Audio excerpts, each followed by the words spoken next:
How to fix YouTube not working on floating window problem। नमस्कार दोस्तों, स्वागत है आप सभी का तिकराज YouTube चैनल पर। तो दोस्तों, अगर आपका जो YouTube है वो काम नहीं कर रहा है फ्लोटिंग विंडो पर, तो कैसे आप इस प्रॉब्लम को सॉल्व कर सकते हैं आपके एंड्रॉयड डिवाइस पर। आज के इस वीडियो पे मैं आपको इसी के रिगार्डिंग पर सॉल्यूशन बताने वाला हूँ। आपको क्या करना चाहिए, कैसे इसको फिक्स करना है, वही दोस्तों मैं आपको शो करके बताने जा रहा हूँ। अगर दोस्तों आपको भी जानना है कैसे इसको फिक्स किया जा सकते हैं, तो आज की इस वीडियो को फॉलो आप जरूर कर लीजिएगा, क्योंकि दोस्तों यहाँ पर जो प्रॉब्लम है उसका सॉल्यूशन काफ़ी आसान है।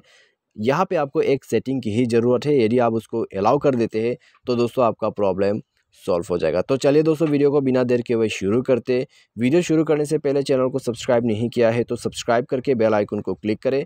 यदि आप ऑनलाइन पैसा कमाना चाहते हैं तो वीडियो डिस्क्रिप्शन पर आपको जाके लिंक चेकआउट कर लेना है। तो चलिए दोस्तों, आज के इस वीडियो को शुरू करते हैं। तो दोस्तों, आपको सबसे पहले तो यहाँ पे जो है जाना है आपके सेटिंग पर। ठीक है, सेटिंग पर जाके दोस्तों आपको नीचे जो है स्क्रॉल डाउन करना है, और स्क्रॉल डाउन करके दोस्तों एप्लीकेशन एंड परमिशन पर आपको जाना होगा। ठीक है, एप्लीकेशन एंड परमिशन, तो उसमें जाके आपको यहाँ पे एक ऑप्शन मिल जाएगा। जैसे कि आप देख सकते हैं यहाँ पर परमिशन मैनेजमेंट या फिर सिस्टम मैनेजमेंट। ठीक है, तो परमिशन मैनेजमेंट यहाँ पर है, तो उसमें आपको जाना है। और पिक्चर इन पिक्चर, ठीक है, पिक्चर इन पिक्चर, PIP इसको कहते हैं। तो पिक्चर इन पिक्चर पर जाके आपको स्क्रॉल डाउन करना है और आपको यह बटन इनेबल कर देना है यूट्यूब का। ठीक है, अगर यह बटन ऑफ रहेगा यहाँ पे तो आपका जो यूट्यूब है, ठीक है, फ्लोटिंग विंडो पे काम नहीं करेगा। तो दोस्तों बस आपको ये जो पिक्चर इन पिक्चर मोड है उसको इनेबल कर देना है।